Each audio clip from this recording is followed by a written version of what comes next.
I soup ate a word dog. I couldn't make sense of it. The letter had been slipped underneath my door in an unmarked brown paper envelope.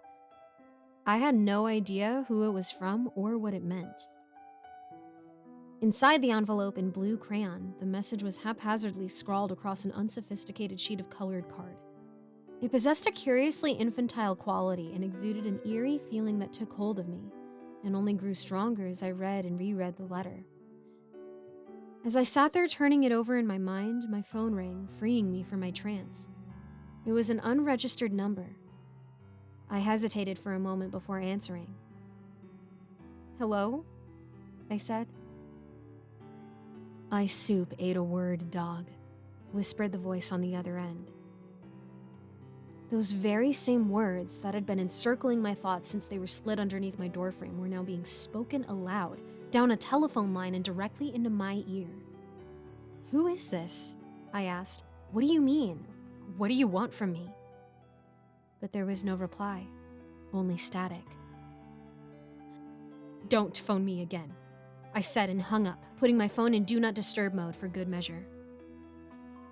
In all likelihood, it was probably just some brat playing elaborate games. However, to quell my thoughts, I began to research the phrase. Of course, all of my searches came up blank. There seemed to be no connection or meaning behind the words at all. It was complete nonsense. I pushed it away into the back of my mind and returned to work. Days and weeks passed me by, and all the while I received ever-increasing quantities of letters and phone calls, all with the exact same phrase. Even after changing my number, the calls persisted relentlessly. I soup ate a word dog. What, I assumed, had begun as a childish and silly prank had turned into a painfully purposive and distressing harassment. I couldn't bear it any longer, and so I asked around and was put in touch with a well-regarded private investigator. He arrived at my apartment, and 1 month passed the initiation of my torment. In advance of his arrival, I'd collected all the letters and records of the phone calls, and we discussed the incidents at length together. He gave me his assurance that everything would be fine, just fine, and that he would get to the bottom of all this. He confessed that he was a little bemused by my situation. I suppose that private investigators usually dealt with extramarital affairs and that sordid sort of thing. Nevertheless, he agreed to fully commit to my case, to the full extent of his abilities, and went away, promising to update me if he uncovered any information. A week or so later, he called at my apartment again. He was very apologetic. He'd been unable to uncover any reason or sense behind the messages. There was no precedent for this behavior, and he could find no graphological hallmarks of ownership on the letters. However, he declared to me that there was, in his words, a flower in the desert. From the phone records, he was able to determine the likely origins of the calls. A derelict house on the outskirts of town.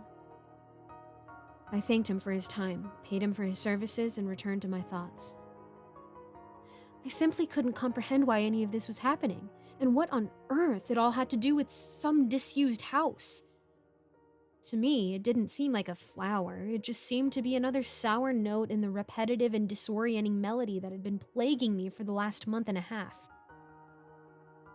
Perhaps if I went there myself, I thought, then I could begin to understand. So I took the car out and drove to the edge of town, parking outside the house. As soon as I stepped out, I was hit with an intolerable disquiet. The house stood there, alone and forlorn, the final residence on a demolished street. The rest of the neighborhood cleared, presumably to make way for a new development. In front of the derelict house was the last remaining garden of the neighborhood, sparse and dry, home only to bindweed and creeping thistles. The paint on the exterior walls were tagged with spray paint and chipped away, revealing the crumbling brickwork.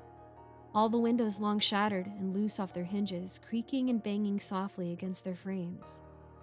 As I stepped into the porch, the rotten floorboards groaned as if they desired to break under my cautious weight.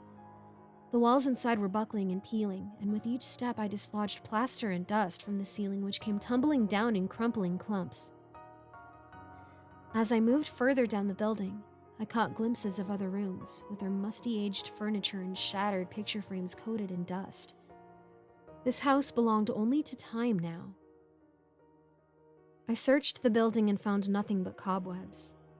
And then I noticed a door underneath the stairs to the basement. I twisted the grimy handle. The basement itself was dark and I could see very little, so I turned on my phone light. I took great care stepping down onto the staircase. Again, I'd found the wooden planks rotten and unstable. As I arrived at the bottom of the stairs, there, etched into the wall, was the phrase that had tormented me so. "My soup ate a word, dog." I abandoned all my attempts to comprehend the words, now accepting them as the obscure and sinister presence they had become.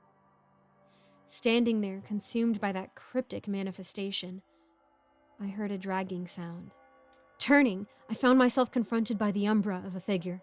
It was something like a young child, but her form was distorted. She had long, boneless arms and was poised on top of two stubby, spindled legs.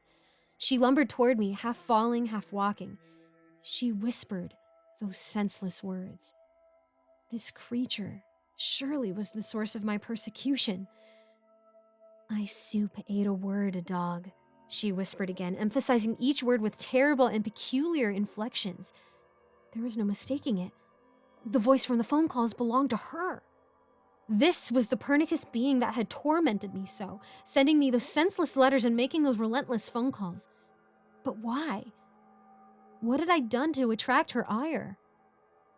Every step she took, she came closer to me, closer to the light. Her movements were graceless and disconcerting. In my panic, I'd taken leave of my senses. I scrambled away and attempted to surmount the staircase. The wood buckled underneath my indelicate movements, snapping and sending me falling back into the cold basement floor.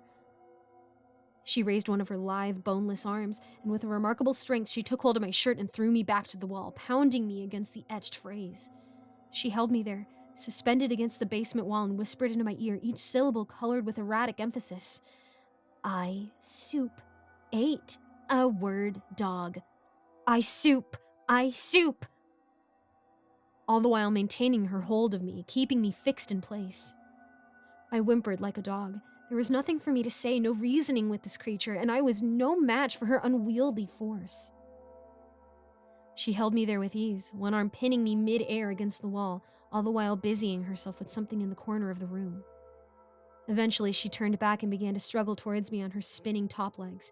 She stepped back into the light again. I saw clearly her shadowy and warped features, her rotten smile, her dark and sunken eyes, and in her spare hand, she held an open can of soup. She compelled my mouth open, nursing me with the liquid, pouring it down into my throat. I could only swallow or choke as I drank the rancid soup. I felt my mind slipping away. I couldn't speak. I could hardly think. All I could do was listen to her repeat that phrase over and over and over. "I soup ate a word, dog. I soup ate a word, dog. I soup ate a word, dog. I soup ate a word, dog. I soup ate a word, dog. I soup ate a word, dog. I soup ate a word, dog. I soup ate a word, dog. I soup ate a word, dog." The last thing I recall was the child's twilight face and her sinister smile spreading impossibly wide across it as she whispered, "Welcome to the soup." I woke up in a hospital room. Several weeks had passed since the day I'd driven to that house. The doctors told me that I had been found wandering the streets, repeating the same words over and over. They'd brought me back here to monitor my condition, and upon my arrival, I'd collapsed from exhaustion and fell into a catatonic state. They had no medical explanation for my affliction. When I explained to them the circumstances that had brought me here, they agreed to arrange a meeting for me with the police. They came to visit me at my hospital bed and we discussed everything, the harassment, the investigation, and the incident, taking care to leave out any details that might result in my institutionalization. They too went away promising to uncover the truth, and they too were unable to find any leads on my attacker. In fact, Upon arriving at the supposed scene of the crime, the police found no house at all. Construction had already begun on the development a few days prior. The house had been reduced to nothing, and the basement filled with concrete. I suppose no one else will ever truly know what happened to me. No one will ever truly understand what I went through, why I had to go through it, or how it even happened. As for myself, I've been left with only one reasonable explanation. I soup ate a word dog.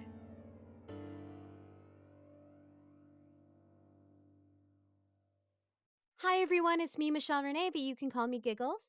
I couldn't log into my Patreon for a while, so I've deleted it and I've made a new one. So now I'm finally back to giving a shout out to my patrons: Eric Cifuentes, Andrea Sanderson London, Lawrence Wallen, Geek Sanctuary, and Melissa Perez. If you want to become a patron of mine or just donate a couple of bucks, there are links to my Patreon, Coffee, and I've also started a throne in case that interests anybody. So thank you so much for watching, and I hope to see you in the next video.